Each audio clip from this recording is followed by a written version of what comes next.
ಬೆಂಗಳೂರಿಗೆ ರಾಜಕಾರಣ ಮಾಡಬೇಕು ಅಂತ ಬಂದಂತೆ ಅವತ್ತು ಮಂತ್ರಿ ಆದ ದಿನನೇ ನನಗೆ ಗೊತ್ತು ಪವರ್ ಇಸ್ ನಾಟ್ ಪರ್ಮನೆಂಟ್. ಭಾಳ ಚಿಕ್ಕ ವಯಸ್ಸಲ್ಲೇ ಬಂಗಾರಪ್ಪ ನನ್ನ ಸಂಪುಟಕ್ಕೆ ತೆಗೆದುಕೊಂಡು. ಬಟ್ ನಾನು ಒಂದು ಹೇಳಲಿಕ್ಕೆ ನಾನು ಬಯಸ್ತೇನೆ, ಈ ಸ್ಥಾನದಲ್ಲಿ ಕೂತ್ಕೊಂಡು ನಾನು ಭಾಳ ಶ್ರಮಪಟ್ಟು ಈ ಸ್ಥಾನಕ್ಕೆ ಆಸ್ ಎ ಸ್ಟೂಡೆಂಟ್ ಲೀಡರ್ ಬೆಂಗಳೂರಿಗೆ ರಾಜಕಾರಣ ಮಾಡಬೇಕು ಅಂತ ಬಂದಂತ ನಾನು ವಿದ್ಯಾಭ್ಯಾಸಕ್ಕೆ ಬಂದರೂ ಕೂಡ ನಾನು ರಾಜಕೀಯನೇ ಮಾಡಬೇಕು ಅಂತೇಳಿ ನನ್ನ ವಿದ್ಯಾರ್ಥಿನ PUC ಇಂದನೇ ಎಲೆಕ್ಷನ್ ನಿಂತ್ಕೊಂಡವನು. HKS ಕಾಲೇಜು ಅಲ್ಲಿ PUC ಮಾಡಿದವನು ನಾನು. ಡಿಗ್ರಿ SGRC ಕಾಲೇಜಲ್ಲಿ ಮಾಡಿದವನು. ಆಗಿಂದನೇ ವಿದ್ಯಾರ್ಥಿ ನಾಯಕನಾಗಿ ನನಗೆ ನಮ್ಮ ಪಕ್ಷ ಆವತ್ತಿನ ಕಾಲದಲ್ಲೂ ದೇವೇಗೌಡರ ಮೇಲೆ ಎಲೆಕ್ಷನ್ ನಿಂತ್ಕೊಳ್ಳಿಕ್ಕೆ ಅವಕಾಶ ಮಾಡಿಕೊಡ್ತು. ಭಾಳ ಚಿಕ್ಕ ವಯಸ್ಸಲ್ಲೇ ಬಂಗಾರಪ್ಪ ಅವರು ನನ್ನ ಸಂಪುಟಕ್ಕೆ ತೆಗೆದುಕೊಂಡ್ರು. I have seen power.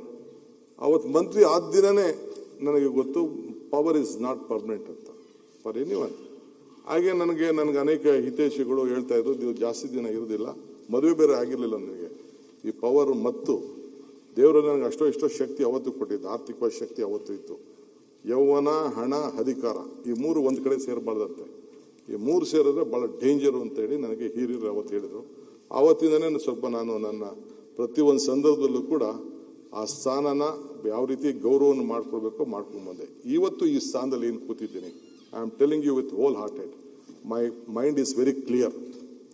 ಯಾರ ಮೇಲೂ ಈ ಸ್ಥಾನದಿಂದ ದ್ವೇಷ ಮನೋಭಾವ ನನ್ನ ಮನಸ್ಸಿನಲ್ಲಿ ಯಾವ ಥರದ ಆಲೋಚನೆ ಇಲ್ಲದೆ ಕ್ಲೀನ್ ಹಾರ್ಟ್ನಿಂದ ಈ ರಾಜ್ಯದ ಜನತೆ ಸೇವೆ ಮಾಡಬೇಕು ಅಂತ ಇದ್ದೇನೆ. ಅದನ್ನ ಯಾರೂ ಕೂಡ ನಿಮ್ಮ ಮೇಲೆ, ಬಟ್ ಪಾಲಿಟಿಕ್ಸ್ ಅಲ್ಲಿ ಹಂಗಂತ ಹೇಳ್ಬಿಟ್ಟು ದುರುಪಯೋಗ ಆಗಬಾರ್ದು. ಕನ್ಸ್ಟ್ರಕ್ಟಿವ್ ಅಪೋಸಿಷನ್ ಬೇಕು, ನಿಮ್ಮ ಟೀಕೆ ಬೇಕು, ಅವ್ರದ್ದು ಬೇಕು, ನನಗೆ ಅವ್ರ ಸಲಹೆನೂ ಬೇಕು, ನಿಮ್ಮ ಟೀಕೆನೂ ಬೇಕು. Let us fight for this in the interest of the state. ನಾವೆಲ್ಲ ಸೇರಿ ಒಟ್ಟಿಗೆ ಕೆಲಸ ಮಾಡೋಣ. ಸೊ ಅಲ್ಟಿಮೇಟ್ಲಿ ಏನು ನೀವು ಬಂದಿರೋದು ಅಂತಕ್ಕೆ ಜನ ಸೇವೆ ಮಾಡಬೇಕು ಅಂತ, ನಾನು ಬಂದಿರೋದು ಅಂತಕ್ಕೆ ನಾವು ಜನ ಸೇವೆ ಮಾಡಬೇಕು ಅಂತ.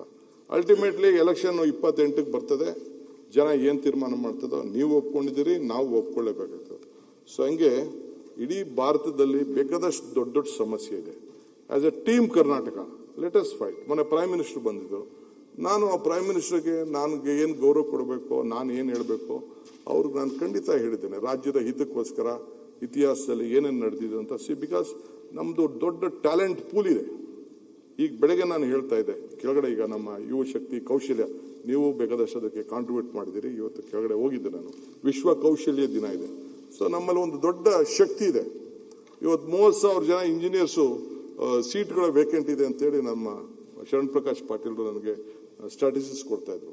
ಸೊ ಇಷ್ಟು ದೊಡ್ಡ ರಾಜ್ಯದಲ್ಲಿ ಇವತ್ತು ಬೆಂಗಳೂರು ನಗರದಲ್ಲಿ ಜನ ಬಂದು ಎಷ್ಟು ಜನ ಬರ್ತಾ ಇದ್ದಾರೆ ಅಂತಂದ್ರೆ 50-60 ಲಕ್ಷ ಇತ್ತು. ಕೆಂಗಲ್ ಹನುಮಂತನವರು ಈ ಮುಖ್ಯಮಂತ್ರಿ ಆಗಿದ್ದಾಗ, ಮುನ್ಸಿಪಲ್ ಪ್ರೆಸಿಡೆಂಟ್ ಆಗಿದ್ದಾಗ 7-8 ಲಕ್ಷ ಇತ್ತು. ಕಮಿಷನರೇಟ್ ಆದಾಗ ಬರೀ 10 ಲಕ್ಷ ಇತ್ತು. ಬೆಂಗಳೂರು ಪೊಲೀಸ್ ಕಮಿಷನರೇಟ್ ಹೊಸದಾಗಿ ಮಾಡಿದಾಗ ಇವತ್ತು 1.5 crores ಆಗಿದೆ. 1.4 crores ವೆಹಿಕಲ್ ಇದೆ. ಇಷ್ಟು ಜನಕ್ಕೆ ನೀರು ಬೇಕು, ಇಷ್ಟು ಜನಕ್ಕೆ ಜಾಗ ಬೇಕು. ರೋಡ್ಗಳೇನು ಅಗಲ ಮಾಡಕ್ ನಾವು ಆಗ್ತಾ ಇಲ್ಲ. ಈ ಸಮಸ್ಯೆನ ನಾವು ಯಾರು ಹೊರಗಡೆಯಿಂದ ಬಂದವರು ಯಾರು ವಾಪಸ್ ಹಳ್ಳಿಗೆ ಹೋಗ್ತಾ ಇಲ್ಲ. ನಾನು ಸಮೇತ ಎಷ್ಟೋ ಜನ ಹೊರಗಡೆಯಿಂದ ಬಂದವರು ಬೆಂಗಳೂರಿಗೆ ಈ ವಾತಾವರಣ, ಈ ನೀರು, ಈ ಪರಿಸರ, ಈ ಜ್ಞಾನ, ವಿಜ್ಞಾನ ಎಲ್ಲ ನೋಡಿ ಯಾರು ಹೊರಗಡೆ ಹೋಗ್ತಾ ಇಲ್ಲ. How to solve this problem? Only we both have to join it ಮಾಡಬೇಕು, ಎಲ್ಲ ವರ್ಕ್ ಮಾಡಬೇಕು. ನಾನು ಟಾಟಾ ಅವ್ರನ್ನ ಭೇಟಿ ಮಾಡಕ್ ಹೋಗಿದ್ದೆ, ರತನ್ ಟಾಟಾ ಅವ್ರನ್ನ ಭೇಟಿ ಮಾಡಕ್ ಹೋಗಿದ್ದೆ. SM ಕೃಷ್ಣ ಅವ್ರು ಕಳಿಸಿದ್ರು. ಆಗ ಏರ್ಪೋರ್ಟ್ನ ಇದು ಮಾಡಿ ಅಂತ ಹೇಳಿ ಮಾತಾಡ್ಕೊಂಬ ಅಂತ ಕಳಿಸಿದ್ರು. ಹೋದೆ. ಅದಕ್ಕೆ ಅವ್ರು ಏನು ಹೇಳಿದ್ರು, ನನಗೆ ಟಾಟಾ ಅವರು ಕುಂಡಿಸ್ಕೊಂಡು, ಇಲ್ಲ ಸ್ವಲ್ಪ ಏನೋ ಪ್ರಾಬ್ಲಮ್ ಆಯಿತು DK, I am very sorry, ನನಗೆ ತೊಗೊಳಕ್ಕೆ ಇಷ್ಟ ಇಲ್ಲ. ಆಮೇಲೆ ನಾರಾಯಣ ಮೂರ್ತಿ ಅವರು ಅಧ್ಯಕ್ಷರು ಮಾಡಿದ್ರು. ನಮ್ಮ ಇನ್ಫೋಸಿಸ್ ನಾರಾಯಣ ಮೂರ್ತಿನ ಏರ್ಪೋರ್ಟ್ ಅಥಾರಿಟಿಗೆ ಅವತ್ತು ಕಾರ್ಪೊರೇಷನ್ಗೆ ಅಧ್ಯಕ್ಷರು ಮಾಡಿದ್ರು. ಈಗ ಅವತ್ತು ಚೀಫ್ ಸೆಕ್ರೆಟರಿ ಇದ್ದಾರೆ, ಅವರು ಅಧ್ಯಕ್ಷರಾಗಿರ್ತಾರೆ. ಈಗ ನಿಮಗೂ ಗೊತ್ತಿದೆ ಏರ್ಪೋರ್ಟ್ ಬಗ್ಗೆ. ಆ ಸಂದರ್ಭದಲ್ಲಿ ಅವ್ರು ಏನು ಹೇಳಿದ್ರು ಅಂದರೆ, if you want to walk fast, walk alone. If you want to walk far, walk together ಅಂದರು. ಹಂಗೆ ಬಹಳ ದೂರ ಹೋಗ್ಬೇಕಾದ್ರೆ ಮುಂದಿನ 25 ವರ್ಷಕ್ಕೆ ಬೆಂಗಳೂರು ಕರ್ನಾಟಕ ರಾಜ್ಯವನ್ನ ದೊಡ್ಡದಾಗಿ ಬೆಳಿಬೇಕಾದ್ರೆ ನಾವಿಬ್ಬರು ಒಟ್ಟಿಗೆ ಸೇರಿ ಕೆಲಸ ಮಾಡಿದ್ರೆ ಮಾತ್ರ ಸಾಧ್ಯ. ಇವತ್ತು ಫೆಡರಲ್ ಸ್ಟ್ರಕ್ಚರ್ ನಾವು ಕೆಲಸ ಮಾಡಿದ್ವಿ. ಪ್ರೈಮ್ ಮಿನಿಸ್ಟರ್ಗೆ ಬೆಂಗಳೂರು ಬಗ್ಗೆ ಯೋಚನೆ ಮಾಡ್ತಾ ಇದ್ದಾರೆ.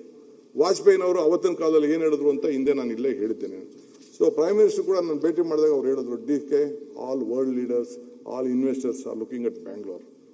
ನಿಮಗೂ ಗೊತ್ತಿದೆ, ಬೆಂಗಳೂರಲ್ಲಿ ನೀವು ಎಜುಕೇಷನ್ ಮಿನಿಸ್ಟರ್ ಆಗಿದ್ರಿ, ನೀವೆಲ್ಲ ಬೇಕಾದಷ್ಟು ಇದ್ರಿ. ಬೆಂಗಳೂರಲ್ಲಿ 26 ಲಕ್ಷ IT ಪ್ರೊಫೆಷನಲ್ಸ್ ಇಲ್ಲಿದ್ದಾರೆ. 2 ಲಕ್ಷ ಫಾರಿನ್ ಪಾಸ್ಪೋರ್ಟ್ಸ್ ಇಲ್ಲಿದೆ. ಮೆಡಿಕಲ್ ಕಾಲೇಜಲ್ಲಿ ಎಷ್ಟೋ ಜನ ಇಲ್ಲಿ ನಡೆಸ್ತಾ ಇದ್ದೀರಿ. 13,940 ಡಾಕ್ಟರ್ಸ್ ಬೆಂಗಳೂರಿನಲ್ಲಿ ತಯಾರಾಗ್ತಾ ಇದ್ದಾರೆ. 1 ಲಕ್ಷ HCO ಪ್ಯಾರಾಮೆಡಿಕಲ್ ಸ್ಟಾಫು ಎಲ್ಲ ತಯಾರಾಗ್ತಾ ಇದ್ದಾರೆ. ಇಡೀ ಭಾರತದಲ್ಲಿ ಎಲ್ಲಿ ಇಂಥ ಹ್ಯೂಮನ್ ರಿಸೋರ್ಸಸ್ ಇದೆ, ಎಲ್ಲಿ ಟ್ಯಾಲೆಂಟ್ ಪೂಲ್ ಇದೆ, ಇಂಥ ಟ್ಯಾಲೆಂಟ್ ಪೂಲ್ಗೆ ನಾವು ಯಾವ ರೀತಿ ಆಡಳಿತ ಕೊಡಬೇಕು ಇದನ್ನು ತಾವು ಯೋಚನೆ ಮಾಡಿ. ಈ ಬೆಂಗಳೂರು ನೀರು ಬೇಕು. ನಾನು ಯೋಚನೆ ಮಾಡಿದ್ದೀನಿ, ಬಹಳ ಕಷ್ಟ ಬೆಂಗಳೂರು ನೀರಿಗೆ, ಕುಡಿಯೋ ನೀರಿಗೆ. ನಾನು UD ಮಿನಿಸ್ಟರ್ ಆಗಿದ್ದಾಗ ಹೆಬ್ಬಾಳಿಂದ ಆಚೆ ನಾವು ಯಾರಿಗೂ ನೀರೇ ಕೊಡೋದು ಬೇಡ ಅಂತ BWCC ನನ್ನ ಕೇಳೇ ಸೈನ್ ಹಾಕ್ಸಿದ್ರು, ನಾನು UD ಮಿನಿಸ್ಟರ್ ಆಗಿದ್ದಾಗ. ಈಗ ಎಲ್ಲಿ ಹೋಗ್ಬಿಟ್ಟಿದೆ, ಉತ್ತರಕ್ಕೆ ಹೋಗ್ಬಿಟ್ಟಿದೆ. ಈಗ ಆ ನೀರು ಎಲ್ಲಿಂದ ತರ್ತೀರಿ? That is why we are looking at. ಅದಕ್ಕೆ ಏನಾದ್ರು ಮಾಡಿ ಬೆಂಗಳೂರು ಸುತ್ತಮುತ್ತಲ ಹೆಸರುಘಟ್ಟ ಕೆರೆ ಇರ್ಬೋದು, ಹೊಸಕೋಟೆ ಕೆರೆ ಇರ್ಬೋದು, ತಿಪ್ಪಕೊಂಡಳ್ಳಿ ಕೆರೆ ಇರ್ಬೋದು, ಈ ಕಡೆ ಬೇರೆ ಬೇರೆ ಸುತ್ತಮುತ್ತಲು ಒಂದು 5-6 ಕೆರೆನ ಡೀಪನ್ ಮಾಡಿ ಅಂತರ್ಜಲ ಹೆಚ್ಚಿಸಬೇಕು ಅಂತೇಳಿ ಕೊನೆಗೆ ವಿವಿಧ ರೀತಿಯಲ್ಲಿ ಯೋಚನೆ ಮಾಡ್ತಾ ಇದ್ದೀವಿ. ಎಂಪ್ಲಾಯ್ಮೆಂಟ್ ಹ್ಯಾಸ್ ಬಿಕಮ್, ಇಡೀ ನಾರ್ತ್ ಈಸ್ಟ್ ಅವರೆಲ್ಲ ಬೆಂಗಳೂರಿಗೆ ಬಂದು ಸೇರ್ತಾ ಇದ್ದಾರೆ. ಅಸ್ಸಾಂ ಅವರು ಒಂದು ಕಡೆ ಹೊಸಕೋಟೆಯಲ್ಲಿ 10,000 ಯುವಕರಿಗೆ ಅಲ್ಲೊಂದು ಜಾಗದಲ್ಲಿ ಟ್ರೈನಿಂಗ್ ಕೊಡ್ತಾ ಇದ್ದಾರೆ. ಸಂತೋಷ, ಟ್ರೈನಿಂಗ್ ಕೊಟ್ಬಿಟ್ಟು ಅವ್ರು ತೆಗೆದುಕೊಂಡು ಹೋಗಿ, ಏನು ತೊಂದರೆ ಇಲ್ಲ. ಸೊ ಬೆಂಗಳೂರಿನ ಪ್ರತಿಯೊಬ್ಬರು ನೋಡ್ತಾ ಇದ್ದಾರೆ. ಸೊ ಬೆಂಗಳೂರು ಬಹಳ ಪ್ರಸಿದ್ಧವಾಗಿದೆ. ಯಾರು ಬಿಲ್ ಬಂದವರು ಯಾರು ಹೋಗ್ತಾರೆ. ಇದಕ್ಕೆ ನಾವು ವಿಶ್ವ ನಮ್ಮನ್ನ ನೋಡ್ತಾ ಇದೆ. ನಾನು ಅದಕ್ಕೆ ಪ್ರೈಮ್ ಮಿನಿಸ್ಟರ್ ಹೇಳಿದೆ, the world is looking at Bangalore and through Bangalore and Karnataka India has to grow. So ಅದಕ್ಕೆ ಜೊತೆಯಲ್ಲಿ ಸೇರಿ ಕೆಲಸ ಮಾಡೋಣ ಅಂತ ನಾನು ಇವತ್ತು ನಿಮಗೆ ರಿಕ್ವೆಸ್ಟ್ ಮಾಡ್ತಾ ಇದ್ದೀನಿ. ಸೊ ಹಂಗೆ ತಾವು ಯೋಚನೆ ಮಾಡೋಕೆ ಹೋಗಬೇಡಿ, ವಿಲ್ ವರ್ಕ್ ಟುಗೆದರ್. ನನಗೆ ದ್ವೇಷ, ಮನೋಭಾವ, ಮತ್ತೊಂದು ಕೆಲವರೆಲ್ಲ ಪಾಲಿಟಿಕ್ಸ್ ಮಾಡ್ತಾರೆ. ಪಾಲಿಟಿಕ್ಸ್ ಯಾರು ಬೇಕಾದ್ರು ಐನೋ ಯಾರು ಏನೇನು ಪಾಲಿಟಿಕ್ಸ್ ಮಾಡ್ತಾರೆ, ಕೇಸ್ಗಳು ಮತ್ತೊಂದು ಎಲ್ಲ ನೋಡಿದ್ವಿ. ಬಟ್ ಸ್ಟಿಲ್ ಆ ಟೀಕೆಗಳನ್ನೆಲ್ಲ ನಾನು ಮರೀಲಿಕ್ಕೆ ಸಾಧ್ಯ ಇಲ್ಲ. ಎಷ್ಟೋ ಜನ ಏನೇನೋ ಟೀಕೆಗಳು ಮಾಡ್ತಾರೆ. ಐ ನೋ ದಟ್ ಟೀಕೆಗಳು ಸಾಯ್ತವೆ, ನಮ್ಮ ಕೆಲಸಗಳು ಉಳಿತವೆ. Ultimately it is not permanent ಟೀಕೆಗಳೆಲ್ಲ. ಬಟ್ ನಾವೇನು ಮಾಡ್ತೀವಿ ಅಂತ ಬಹಳ ಮುಖ್ಯ. Media is also guiding us. ಇದಾದ್ಮೇಲೆ ನಾವು ನೀವೇನಾದ್ರು ತಪ್ಪು ಮಾಡಿದ್ರೆ ಎದುರುಗಡೆ ವಿಧಾನಸೌಧ ಎದುರುಗಡೆನೆ ಹೈಕೋರ್ಟ್ ಇದೆ. They will also do that. ಹಂಗೆ ಈ ಸಂದರ್ಭ